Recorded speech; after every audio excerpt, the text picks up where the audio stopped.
Hello and welcome to season 3, episode 4 of Knick of Time. Now, I'm sorry, I need to post more. I understand that, but it's been a break and we're back into it. Now, let's start here with the Knicks just being amazing in the last couple of games. Now, I'm gonna look at their win loss, like the last 10 games, and they give it to you right here. I don't know.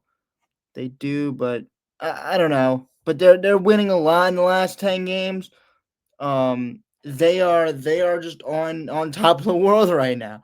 They're figuring out ways to win, which is huge. Every team needs to be able to do that. Every great team, every championship team, every contending team does that, and it's called finding ways to win.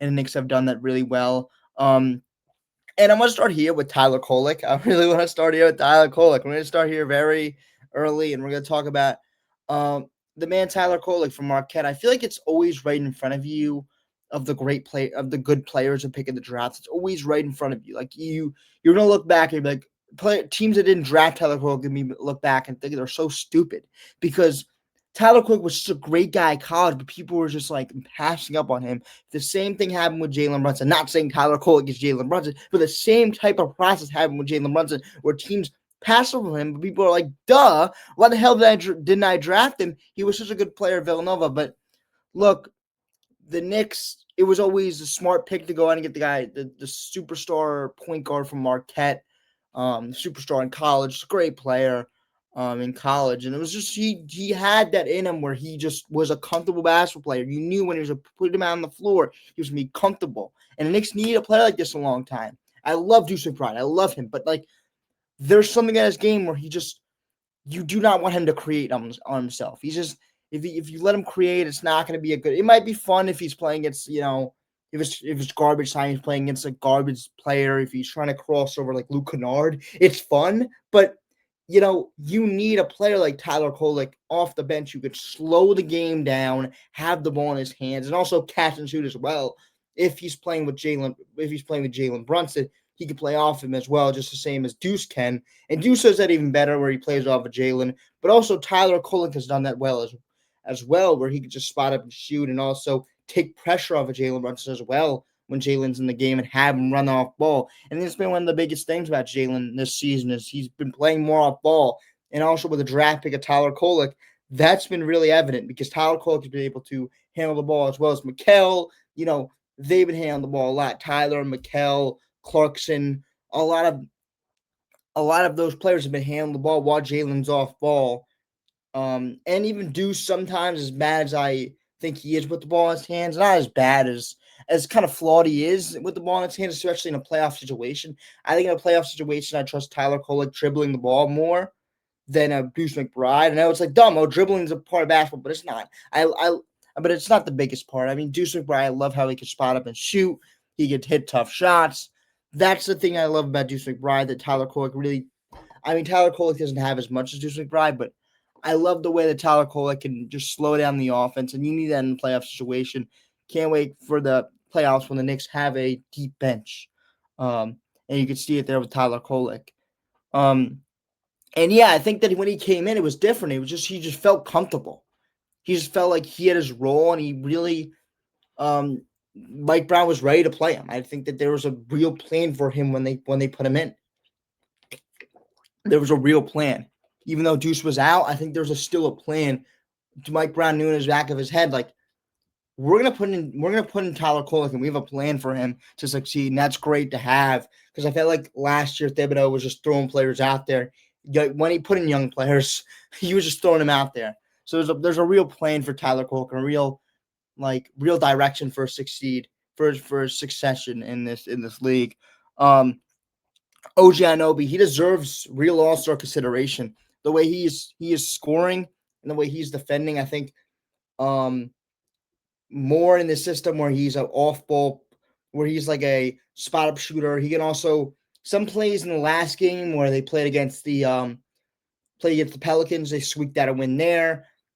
He was able to pump fake and drive, and I think that's just he's paid $40 million. He's able to pump fake and drive, but I think that's the thing with the Knicks offense is that they have such good shooters that you run them off the line. OG Anunoby is a freak athlete. I think we forget that freak athlete He could, and I know we think about that defensively, but even offensively, pump fake and drive and throw down a dunk that is freak athlete like because he's that type of guy.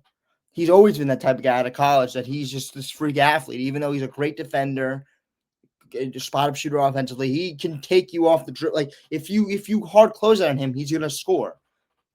He just it's both ends of the floor, and I think he definitely will have all-star consideration off the bench because it's mostly coaches that vote on it. I think coaches really respect the way OG Anunoby plays the game of basketball. Coaches love that. I think the way he was battling with Zion last night, even though Zion had a great game, not last night, a few nights ago, the way he was battling with Zion, I think even though Zion was scoring, it was just fun to see him use his strength. I think sometimes OG Anunoby used his quickness, but I think last night it was fun to see.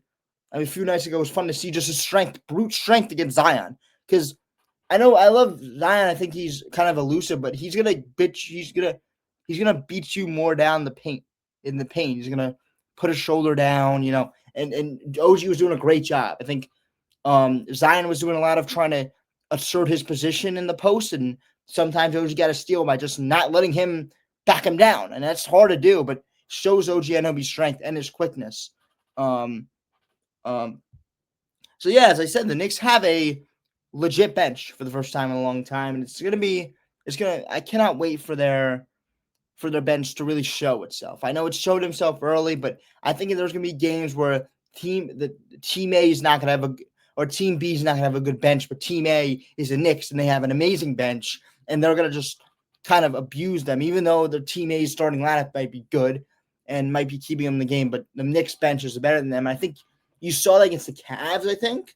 Where the Cavs don't have the best bench in the world, they got abused on Christmas Day off that bench. Whenever the Knicks bench came in, they kind of got abused. Yes, because Clarkson had an antibody experience, the same with Tyler Kolek. But again, that's what it is. The Knicks have a better bench than they do. And that's what's going to come down to. And the Knicks are going to really take advantage of teams with a bad bench this season, especially if it's like the Cavs where they have a great starting lineup. But when you bring in that bench, I mean, the way they were scoring on offense and in the starting lineup with their starting lineup was beautiful. It was great to see. The Knicks couldn't stop them, especially down in Mitchell. But when they bring in that bench, the Knicks just took advantage of that. They ate that bench alive, especially because Clarkson was hitting his shots. I think that's one thing too. I think it hasn't been in my notes, but Jordan Clarkson been the pick of the Knicks one. I know it hasn't looked beautiful, but it is what the Knicks needed. I mean, when the Knicks need a bucket and they need some energy, Clarkson will give it to you offensively, and he's been competing defensively better than I thought he would, especially after that plantar fasciitis injury that really is bad, but took him out the rest of the season last season. But he's been competing defensively. I know it won't when you get playoff time and there's better players on the floor, and you know Clarkson may get beat sometimes. He might not be able to play, but right now he's given his all defensively, and if he's going to keep that up offensively, he's going to be a fine player. Give me 10 points a game, give me 12 points, and give me good defense, or not good defense. Give me playable defense. You're fine. Mike Brown, he looks like the coach, man.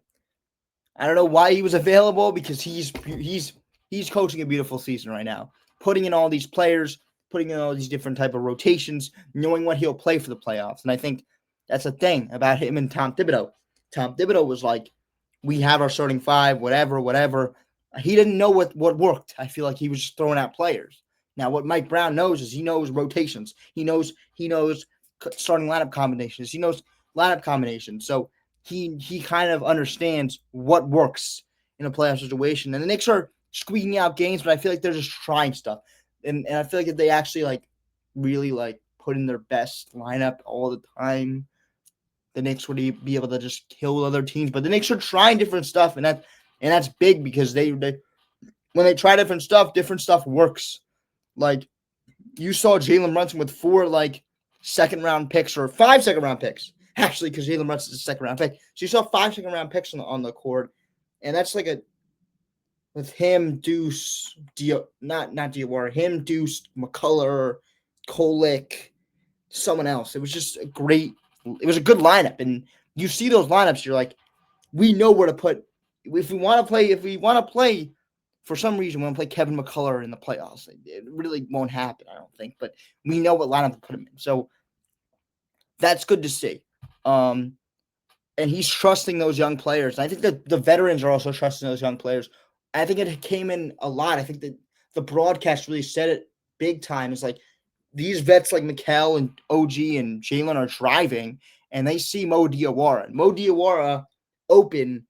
Maybe you regular players wouldn't want to trust him, but these veterans and the coach put trust in him, so the veterans put trust in him to make those type of shots. And Mo Diawara had a great game last night, had like 20 points a few nights ago, just stepping into shots, wide open shots, and just hitting him.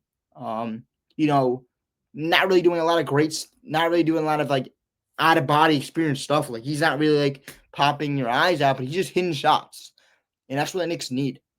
Just players that will step in and hit shots. I know it's simple, but that's what they need right now. And especially from a young player they can develop, and just knowing that he's comfortable right now, hitting his shots and stepping in and fundamentals of catch and shoot, he'll play and he'll have a good development. Mo Diawara is also one of those players with him and Tyler Kolek.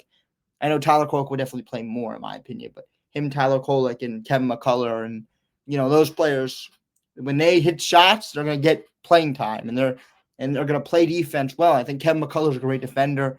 Mo Diawara is just a freak, also a freak of nature. So reminds me of OG, but not strong. I know, but like his defense, he has long arms, can frustrate you, get steals, and that's gonna get you playing time with Mike Brown. So that's huge. So yeah, that's gonna do it for this episode of Knick of Time. Good to catch up on this Knicks season. Very good. Knicks are finding ways to win, which is huge. I feel like that's what all the great teams do, even in football, baseball. Championship contending teams find ways to win. That's what you have to do in the regular season, especially if you're like the Knicks and trying stuff. Even you got to try stuff, but you can't just try stuff and lose. Like that's just dumb to do, because you're gonna look back and be like, yeah, we should have won that game. Knicks are still finding ways to win while trying stuff. So it's good to see. Have a nice day. Happy New Year's, and let's go Knicks.